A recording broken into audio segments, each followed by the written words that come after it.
네이버가 포시마크를 인수했다라는 소식에 증권가가 아주 뜨거웠습니다. 네이버는 왜 포시마크를 인수했을까요?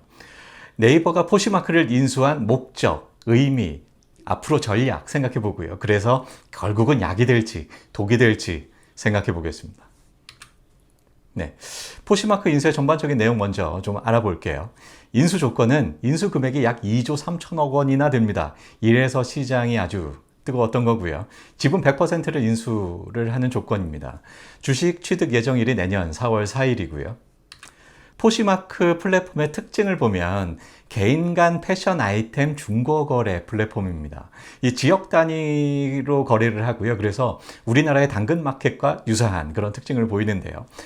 단지 상품만 거래하는 게 아니라 소셜 커뮤니티도 구성을 하는 특징이 있습니다. 그리고 총 이용자 수가 8천만 명 정도 되고요. 하루 거래글이 약 50만 건 정도 등록된다고 해요. 상당히 규모가 있죠. 자, 시장의 평가를 보면 시장은 굉장히 냉혹한 평가를 내립니다. 10월 4일 이 소식이 알려지자마자 주가가 뚝 떨어졌죠. 이후 4거래일간 7일까지 무려 17%나 주가가 폭락합니다. 전반적으로 시장이 내려온 측면도 있지만 이 소식이 알려지면서 시장의 평가는 부정적이었고요. 무려 2조 3천억 원이나 인수가격이 매우 비싸니까요. 그리고 외국계 증권사의 매도 리포트도 상당한 몫을 했습니다. 그중에 가장 가혹한 평가를 한 곳이 시티증권인데요. 목표 주가를 무려 33만 원에서 17%로 반이나 뚝 떨어뜨렸습니다. 이런저런 이유로 해서 시장의 평가는 매우 냉혹했다. 주가는 폭락했다라고 할 수 있는데요. 자, 그렇다면 네이버는 왜 이런 인수를 했을지 지금부터 그 생각을 해보겠습니다. 네이버의 커머스 실적을 좀 알아볼 필요가 있습니다. 커머스는요, 이 GMV라고 총 거래액이 매우 중요합니다. 왜냐하면 이 총 거래액에서 수수료 몇 프로가 결국은 그 플랫폼들의 매출이 되죠. 그래서 총 거래액이 얼마냐, 이게 커머스 플랫폼의 가치다라고 해도 과언이 아닌데요.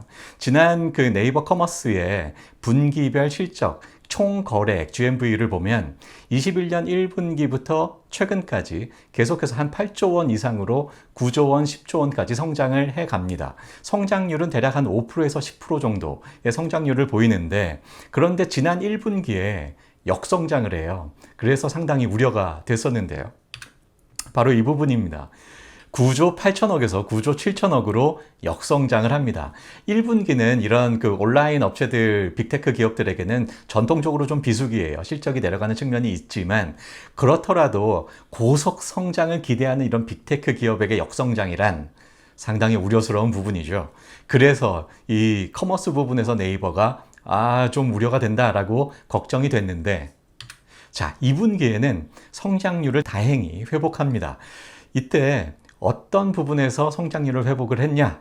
바로 오프라인 예약, 또 이 여행 거래 대금이 증가합니다. 이때 어떤 기대가 있었어요? 바로 리오프닝에 대한 기대가 있었습니다. 코로나19 팬데믹을 극복하고 드디어 이 오프라인 활동을 사람들이 적극적으로 하는 이런 그 분위기가 2분기부터 진행이 됐고, 이런 분위기에 힘입어서 이 오프라인 예약, 또 여행 이런 거래 대금이 상당히 증가하면서 이 커머스 거래액이 맞춰졌죠. 이 오프닝마저 없었으면 어쩔 뻔했어요. 정말로 이 네이버에게는 계속해서 역성장을 보여주는 그런 우려스러운 상황이 됐을 수도 있었을 겁니다. 자, 네이버가 왜 이 커머스에 있어서 뭔가 돌파가 필요하다 생각했을까요? 바로 이런 그 성장성의 한계에 대한 우려가 네이버에게도 있는 거죠. 자, 정리하면, 자, 네이버는 이미 대표 커머스, 국내 대표 커머스예요. 그래서 국내에서의 성장성에는 이제는 한계에 부딪혀 있다라고 평가할 수 있겠습니다. 그래서 지난 종목 분석 시간에 해외 진출을 모색해야 된다 그런 말씀 드렸죠. 바로 포시마크가 그런 포석이다라고 평가됩니다. 자, 지금부터 포시마크의 인수 가격은 적절한가? 얼마나 싸게 샀나 비싸게 샀나 생각해 보겠습니다. 쿠팡을 통해서 좀 비교해 보려고 하는데요. 이런 그 커머스 플랫폼들은 총 거래액 GMV가 중요하다라고 앞서서 말씀드렸죠. 쿠팡의 1년 그 총 거래액 GMV는 최근 243억 불 정도 됩니다. 그런데 시장의 평가는요, 시가총액이 결국 시장의 평가액이죠. 345억 불입니다. 자, 243억 불 정도 되는 GMV라면 그러면 이 회사의 가치는 345억 불이어야 돼라는 게 시장의 평가인 거죠. GMV분의 시총 평가해 보면 1.4 나옵니다. 즉 이건 무슨 의미냐, 총 거래액이 243억 불이라면 거기에 40% 프리미엄을 붙인 345억 불이 이 커머스 플랫폼의 가치라고 시장이 평가했다는 의미죠. 자, 그런데 포시마크를 보면요, 포시마크는 1년 총 거래액 GMV가 18억 불 정도 됩니다. 그런데 인수가격은 16억 불이에요. GMV분의 인수가격 해보면 그 40%의 프리미엄을 받았던 쿠팡과 반대로 오히려 10% 정도 할인된 가격입니다. 총 거래 대금이 18억 불인데 거기에 10% 정도 할인된 16억 불을 이 회사의 인수가격으로 네이버가 지불했다는 의미입니다. 자, 쿠팡과 비교를 해보면 결코 비싼 가격은 아니다 라는 생각이 들죠. 물론 커머스 플랫폼들을 이 총 거래 대금만으로 평가를 할 수만은 없습니다. 물론 다른 여러 가지 요소가 있습니다만 총 거래액이 매우 중요한 하나의 요소고요. 이 총 거래 대금으로 비교를 해보면 결코 비싼 가격은 아니다, 이렇게 평가를 할 수 있겠습니다.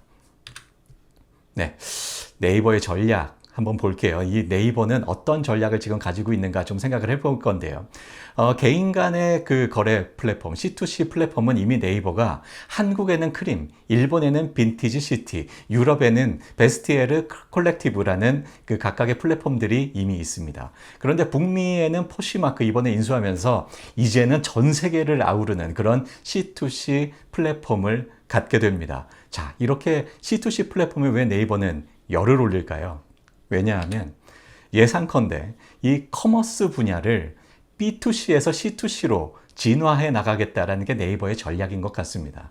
자, 지금까지 그 커머스 플랫폼의 특징은 그 상품을 판매하는 판매업자가 이 플랫폼을 통해서 개인 소비자에게 판매하는 이런 그 B2C 플랫폼이었습니다. 그런데 이제는 소비자끼리 알아서 거래하는 C2C 플랫폼으로 앞으로는 진화시켜 나갈 거야 라는 게 이제 그 네이버의 전략인 것 같고요.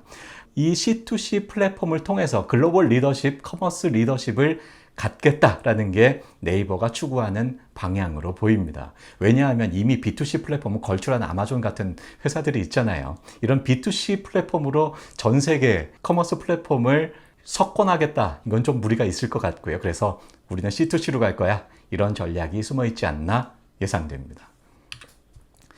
포시마크 인수를 통해서 네이버는 전 세계를 아우르는 개인 간 거래 C2C 플랫폼을 갖추게 됩니다. 여기에 기존에 보유한 그 기존 강점을 접목해서 시장을 확대하겠다, 이런 전략도 네이버는 지금 생각을 하고 있을 것 같은데요. 첫째로 네이버는 아주 강력한 서치 플랫폼을 가지고 있습니다.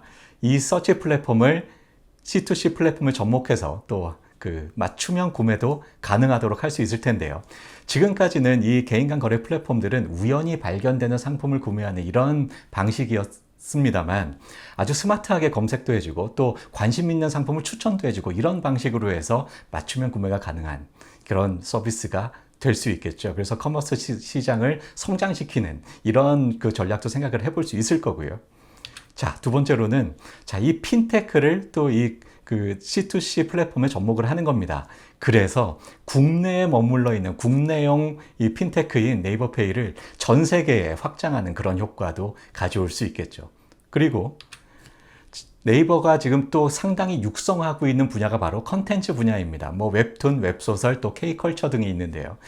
스토리가 있는 구매를 만들어 보는 겁니다. 뭐 예를 들면 내가 BTS 아주 좋아해 한다면 이 BTS를 평소에 좋아한다는 것을 네이버가 알고 있고 그 BTS 관련 굿즈를 이 C2C 플랫폼을 통해서 추천해 주는 겁니다. 이렇게 스토리가 있는 이런 구매들을 가능하게 해서 상품과 컨텐츠가 시너지가 나도록 단지 상품만 거래되는 것이 아니라 컨텐츠까지 같이 아우를 수 있는 그런 플랫폼으로 진화하는 것도 생각해 볼 수 있겠습니다.